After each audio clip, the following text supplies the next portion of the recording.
अध्याय 51 companion beast का खाना। झो वेन ने जिज्ञासा में यस चुना। उसे बिल्कुल नहीं पता था कि फीडिंग कैसे होती है और कंपेनियन बीस्ट्स क्या खाते हैं।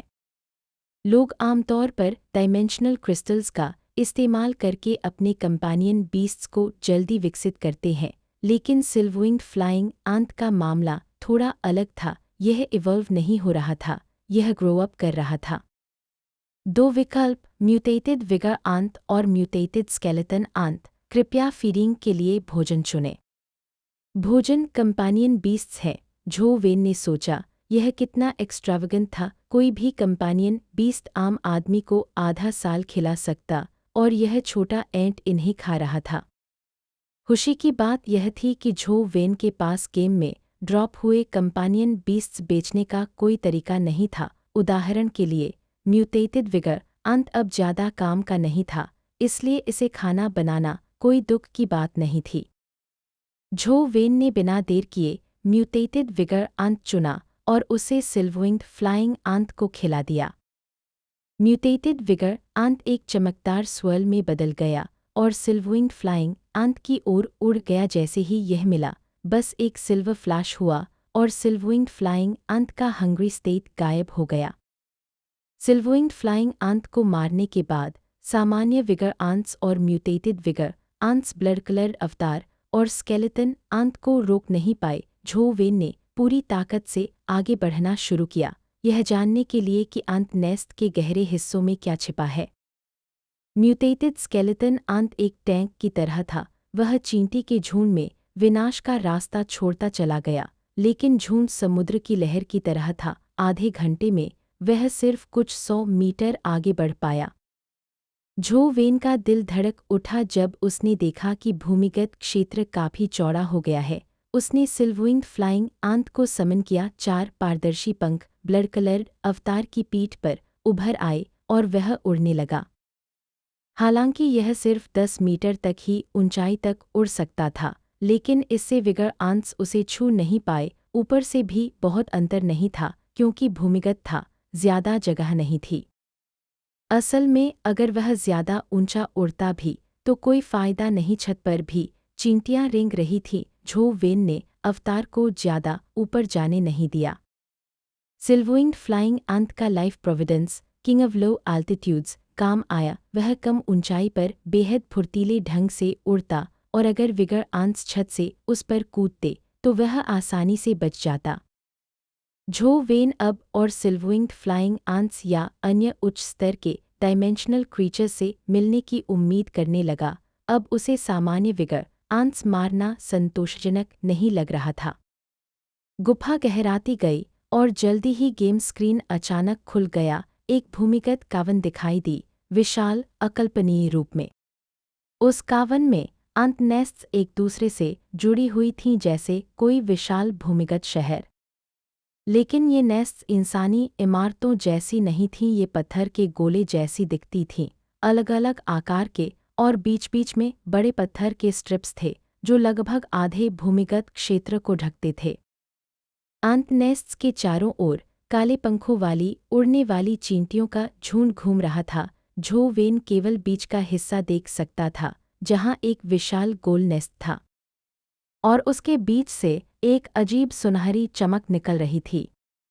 अगले ही पल झो वेन ने देखा कि काले पंखों वाली उड़ने वाली चींटियों का झुंड उस पर टूट पड़ा। ब्लड कलर अवतार ने संघर्ष करने की कोशिश की, मगर वह तुरंत ही ओवरवेल्म्ड हो गया और मर गया।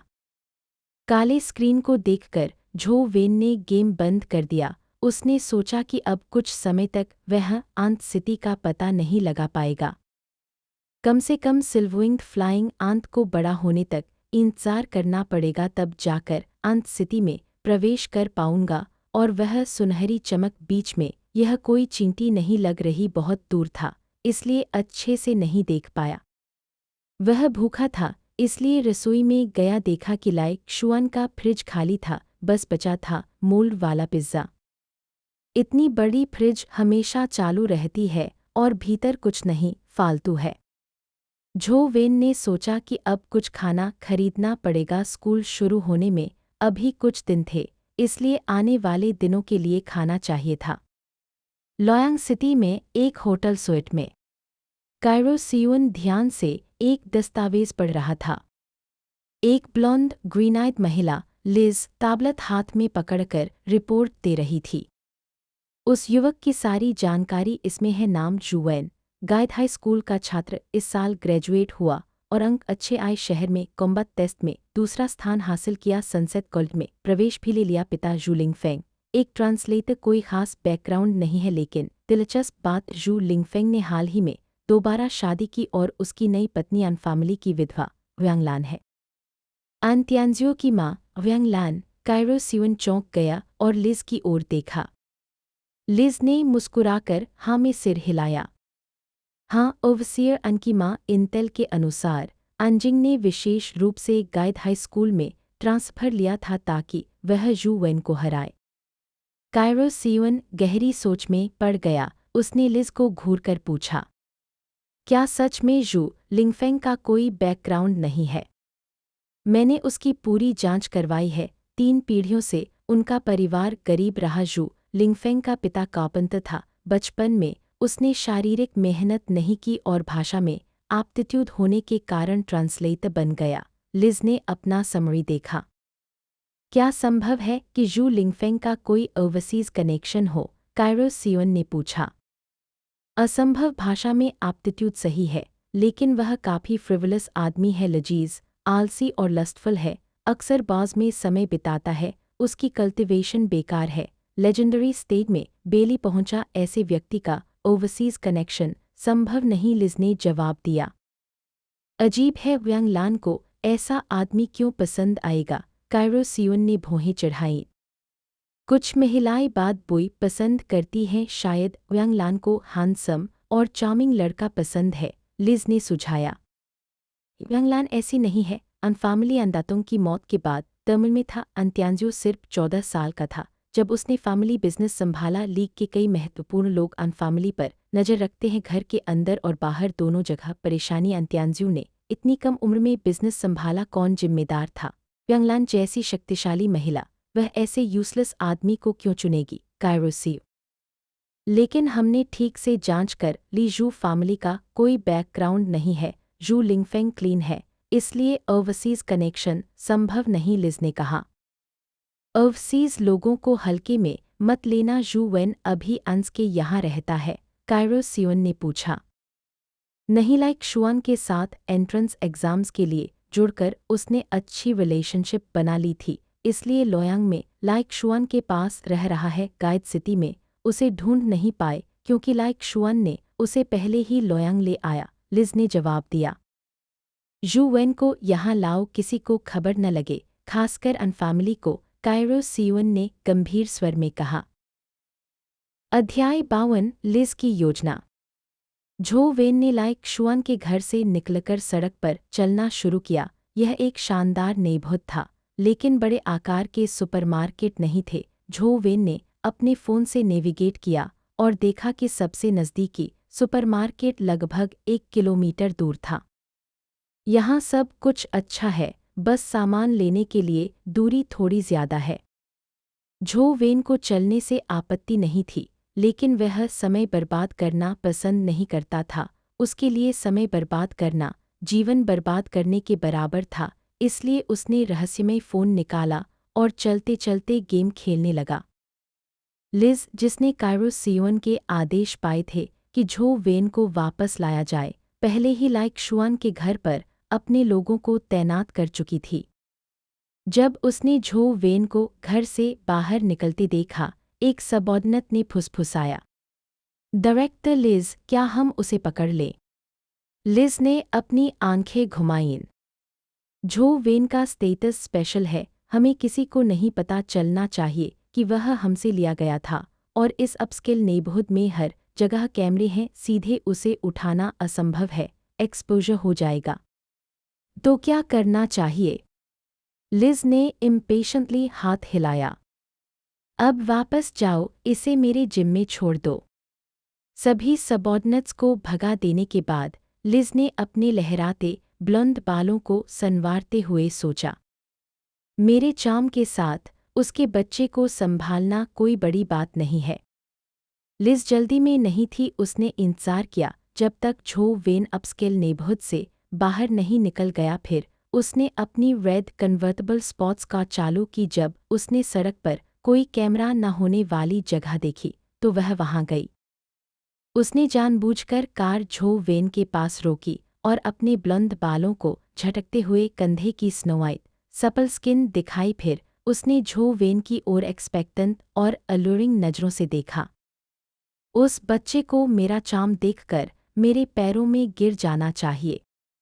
यह सोचते हुए लिज का लुक और पोस्चर और भी सेडक्टिव हो गया। उसके चेहरे पर फेंट मेस्मराइजिंग स्माइल उभर आई, लेकिन जल्द ही उसकी मुस्कान ठंडी पड़ गई। झो वेन अपने फ़ोन पर गेम खेलते हुए सिर झुकाए चल रहा था। उसने लिज की ओर तक नहीं देखा और कार के पास से आगे बढ़ गया। लिज की सारी कोशिशें नाकाम कर दी। डॉन लूज़र, लिज ने गुस्से में सोचा। फिर भी उसने अपनी मेस्मराइजिंग पोज बनाए रखी। फिर उसने अपनी आवाज़ में ऐसा जादू डाला कि कोई भी आदमी पिघल जाए। Handsome, mind giving me a hand. Liz ने अपनी आंखों को ब्लिंक किया, झो वेन का दिल धड़काने के लिए तैयार। जैसे ही झो ने उसे देखा, वह उसे पूरी तरह से अपने जाल में फंसाना चाहती थी। लिज ने ककेतिश पोज बनाए रखी, लेकिन झो ने उसकी ओर ध्यान नहीं दिया। वह आगे बढ़ता रहा। हैंडसम हैंडसम, लिज ने जिज्ञासा और गुस्से के बीच खुद को रोकते हुए कई बार पुकारा, लेकिन झो वेन पूरी तरह से गेम में एंग्रोस्ड था। उसने लिज को पूरी तरह इग्नोर किया। उसे पता ही नहीं था कि लिज उसकी ओर बुला रही थी। जब उसने देखा कि झो वेन उनके बीच की दूरी बढ़ा रहा है, लिज ने समझ लिया कि उसकी स्ट्रैटेजी फेल हो गई। दिस लूज़र, मैं हार नहीं मानूंगी। उसने एक्सेलरेटर दबाया और स्पोर्ट्स कार को फिर से झो वेन के सामने ले आई। इस बार लिज ने वही गलती नहीं दोहराई। उसने कार से उतरकर झो वेन के रास्ते में खड़ी हो गई। एक हाथ कार पर रखा और दूसरे हाथ से बाल घुमाते हुए उसने सबसे अलूरिंग पोज बनाई, अपनी कर्व्स को पूरी तरह से उजागर किया। झो वेन को फ़ोन से नज़र हटाकर देखा कि कुछ उसके रास्ते में है। ऊपर देखा तो लिज को देखा। Handsome, can you help me? Liz ने अपनी आंखें ब्लिंक करते हुए कहा। Yes, take it in and appreciate my charm. थोड़ी देर में कीमत चुकानी पड़ेगी, लिज ने सोचा। लेकिन झो वेन का जवाब था नो। सिर्फ एक शब्द ने लिज के सभी वर्ड्स को गला में अटकाया। उसके बाद झो ने सिर झुकाया और स्क्रीन पर ध्यान देना जारी रखा। वह लिज के चारों ओर घूमा और उसके पास से निकल गया। लिज की आंखों के कोने ट्विच करने लगे। गुस्से की आग उसकी आंखों से बाहर निकलने वाली थी। उसके छाती से फायरी एंगर के धुएं उठ रहे थे। डॉन लूज़र, उसने मेरे चार्म को इग्नोर कर दिया। तुम मर गई, लिज ने धीरे धीरे अपनी कार में बैठते हुए सोचा। हम स्पोर्ट्स कार की इंजन ने उसी रेज की तरह गरजना शुरू किया। लाल स्पोर्ट्स कार एक अनब्राइडल्ड घोड़ी की तरह सीधा झो वेन की ओर दौड़। क्योंकि सॉफ्ट टैक्टिक्स काम नहीं आए, लिज ने अपनी स्ट्रैटेजी बदली। वह झो वेन को वापस ले जाने के लिए एक एक्सीडेंट क्रिएट करने वाली थी। कार को कंट्रोल करना और स्ट्राइक स्पॉट चुनना पीक लेजेंडरी जैसे लिज के लिए आसान था। अगर उसने उसकी लेफ्ट लेग तोड़नी थी, राइट लेग को कोई नुकसान नहीं होना था। I planned on having you comfortably return with me, but you insisted on the hard way. Liz ने एक्सेलरेटर दबाया और उसकी स्किन पर स्ट्रेंज पैटर्न्स उभर आए। फेंट स्वर्ल्स ऑफ लाइट उसके शरीर से कार को घेरने लगी। उसकी आंखों में एक्साइटमेंट चमकी। वह मानती थी कि मिस होना नामुमकिन है। पास की दूरी, कार की स्पीड, मनूवरिंग और झो का एंग्रोसमेंट गेम में।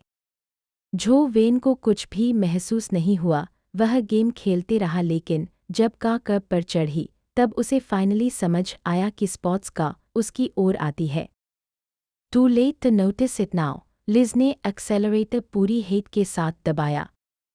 लेकिन तभी झो वेन की पीठ से 4 ट्रांसपेरेंट सिल्वर विंग्स उभरी और उन पर silver stream of light flash हुआ। झो वेन का फिगर इंस्टेंटली फिजिक्स के नियम तोड़ते हुए पीछे हट गया और स्पॉट्स का को डॉज कर लिया। बैंग! स्पॉट्स का झो वेन को मिस कर गई और सड़क किनारे इलेक्ट्रिसिटी पोल से टकरा गई। पोल टूट गया, का हेड डेंट हुआ और कंपोनेंट्स उड़ गए।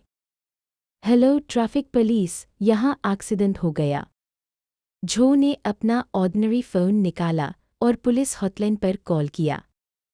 लिज ने झो वेन को घूरते हुए का रिवर्स की और ब्लिंक में वहां से गायब हो गई। कौन सा ब्रांड है यह का? इतनी कलिजन के बाद भी ड्राइव हो रही है। झो वेन आश्चर्यचकित होकर देख रहा था। स्पष्ट था कि स्पॉट्स का सिर्फ एक्सीडेंट नहीं थी, वह टारगेटिंग था और उसने फीमेल ड्राइवर को पहचान लिया था। जिस रात उसने जिंग डेओक्सियन से मुलाकात की थी वह उसी टीम की थी। अध्याय 53 अर्ली मैट्रिकुलेशन। ये लोग कौन हैं? झो वेन ने सोचा। चूंकि वे जिंग डेओक्सियन का पीछा कर रहे थे, इसका मतलब या तो ये लीग के सिविल सर्वेंट्स हैं या सोल्जर्स, लेकिन फिर ये आम लीग सिटीजन को कार से क्यों टक्कर मारने आए? झो वेन ने चुपचाप भौहें चढ़ाईं। मेरा जिंग डेओक्सियन से कोई रिश्ता नहीं है। क्या ये लोग जानते हैं कि जिंग डेओक्सियन ने मुझे लॉस्ट इमॉर्टल सूत्र दिया था और अब मुझे उसका अकम्प्लिस मान रहे हैं? जैसे जैसे उसने इस बात पर विचार किया, चीज़ें और गंभीर लगने लगीं। उस महिला की हरकतों से यह स्पष्ट था कि ये लोग किसी भी हद तक जा सकते हैं। बिना अपनी चीज़ें खरीदे झो वेन सीधे लौट आया और लाइक शुआन को कॉल किया। जू वेन, कितनी वे बात है कि तुम मुझे कॉल कर रहे हो? लाइक शुआन ने तीज़ किया। फ़ोन कॉल नॉइजी सराउंडिंग्स की वजह से प्रभावित हो रहा था, तेज़ म्यूज़िक और शोर की वजह से। कहीं शांत जगह ढूंढो, मुझे तुमसे कुछ बात करनी है, झो वेन ने कहा। 1 मिनट रुको, हंग अप मत करो। थोड़ी देर बाद फ़ोन साइलेंट हो गया। फिर लाइक शुआन की आवाज़ आई। अब बता सकते हो क्या बात है? क्या अभी मेरी मैट्रिकुलेशन करवाई जा सकती है? झो ने दिमाग लगाते हुए पूछा। उसे लगता था कि मैट्रिकुलेटिंग ही एक वायबल सलूशन है।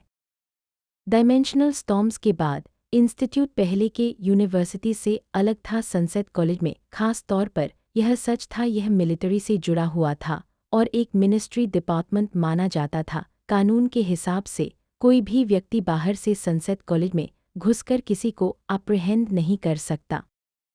Sunset college partially restricted school थी। जब तक वह कैंपस में रहता, आउटसाइडर्स उसे वैसे टारगेट नहीं कर सकते थे। अगर मैं अपने घर पर रहूं तो लाइक शुआन भी इम्प्लिकेट हो सकता है, झो ने सोचा। कोई समस्या नहीं, मैं इसे तुरंत सेटल कर दूंगा। क्या हुआ, बता सकते हो? अगर नहीं बता सकते तो भी कोई बात नहीं। झो ने घटना को छिपाने का कोई इरादा नहीं रखा। उसने सब कुछ बताया, जिंग डेओक्सियन से उसकी बातचीत और कैसे लॉस्ट इमॉर्टल सूत्र उसे ज़बरदस्ती दिया गया। होली एसएच तारांकन ती, तुम एक्चुअली जिंग डेओक्सियन से मिले, लाइक शुआन ने एक्सक्लेम्ड किया। काश मैं उससे कभी नहीं मिला होता, सिर्फ एक बार मिलने से इतना ट्रबल आ गया, झो ने बिटर स्माइल के साथ कहा। लाइक शुआन ने थोड़ी देर सोचा और फिर गंभीर होकर कहा, घर पर मेरा इंतज़ार करो, मैं तुरंत लौटता हूँ। कुछ टॉपिक्स फ़ोन पर डिस्कस करना ठीक नहीं होगा। कॉल खत्म होने के बाद झो वेन लाइक शुआन के घर लौट आया और उसका इंतज़ार करने लगा। अगर मेरी गैस सही है तो जो महिला जिंग डेओक्सियन का पीछा कर रही थी और कार से टक्कर मारने की कोशिश की, शायद वह स्पेशल इंस्पेक्टर ब्यूरो से है। स्पेशल इंस्पेक्टर ब्यूरो कौन सा डिपार्टमेंट है? यह मिलिट्री या पुलिस के अधीन आता है? झो ने पूछा। नहीं, लाइक शुआन ने शेक करते हुए कहा। यह डिपार्टमेंट स्पेशल केसेस हैंडल करता है। इसकी ग्रेट अथॉरिटी और ऑटोनॉमी है, इसलिए ये अक्सर ऐसे ऑपरेशंस करते हैं जो कानूनी प्रोसेस में नहीं आते। इसे अनस्क्रूपुलस कहा जा सकता है। ये कई गंदी चीज़ें करते हैं जिन्हें कवर किया जाता है। लीग में इसकी एग्जिस्टेंस पर बहुत डिसएग्रीमेंट है। कई लोग इसे नापसंद करते हैं, लोग इसे हाइनस कहते हैं। झो वेन का चेहरा गंभीर हो गया। हाइनस, ये लोग कितने खतरनाक और चालाक हैं। जैसा नाम बताता है, ये लोग अपने गोल के लिए कुछ भी कर सकते हैं। एक बार पकड़ में आए तो छोड़ते नहीं, हमेशा पार्क्स में काम करते हैं। अर्ली मैट्रिकुलेशन करना अच्छा रहेगा। स्पेशल इंस्पेक्टर ब्यूरो की अथॉरिटी बड़ी है, लेकिन वे ओपनली लॉ तोड़ नहीं सकते। कैंपस में रहकर उनके लिए तुम्हें टारगेट करना आसान नहीं होगा, पर मात्र अल्टीमेटली रिजॉल्व करना ज़रूरी है, नहीं तो ये लगातार बाइट करते रहेंगे और कुछ बुरा होगा। लाइक शुअन ने सोचा और कहा, अब कैंपस में रहो, मैं अपने पिता से डिस्कस करूंगा। उन्हें स्पेशल इंस्पेक्टर ब्यूरो के लोगों से पता लगाना चाहिए कि तुम्हें क्यों टारगेट किया जा रहा है। अगर सीरियस नहीं है तो हम इसे एक बार में रिजॉल्व करने की कोशिश कर सकते हैं। झो ने लाइक शुआन की मदद एक्सेप्ट कर ली, लेकिन पूरी उम्मीद उस पर नहीं रखी। स्ट्रेंथ, मुझे और ताकत चाहिए। अगर मैं जिंग डिओक्सियन जितना स्ट्रॉन्ग होता तो क्या मुझे केवल स्पेशल इंस्पेक्टर ब्यूरो से डर लगता? झो की आंखों में कोल्ड ग्लिंट चमक गई। वह महसूस कर सकता था कि महिला उसकी जान नहीं चाहती थी, लेकिन का से टक्कर मारने की आउटरेजस कोशिश उसे माफ नहीं थी, चाहे special inspector bureau case close कर दे।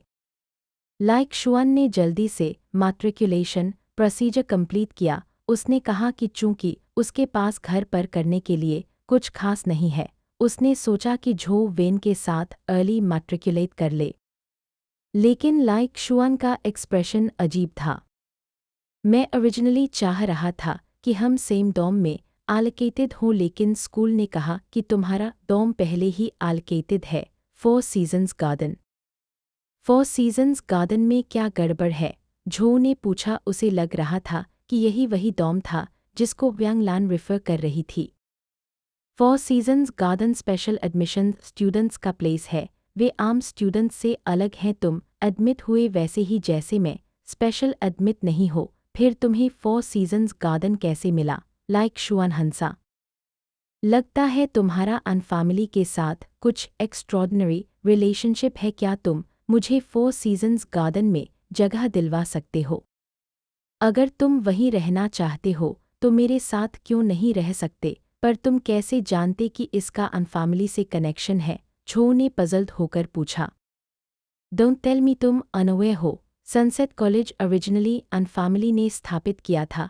पब्लिक स्कूल कहे जाने के बावजूद अनफैमिली का सनसेट कॉलेज में लीग प्रेसिडेंट से ज़्यादा इन्फ्लुएंस है। रियली? झो ने सोचा। उसे पता नहीं था सनसेट कॉलेज का अनफैमिली से ऐसा कनेक्शन है।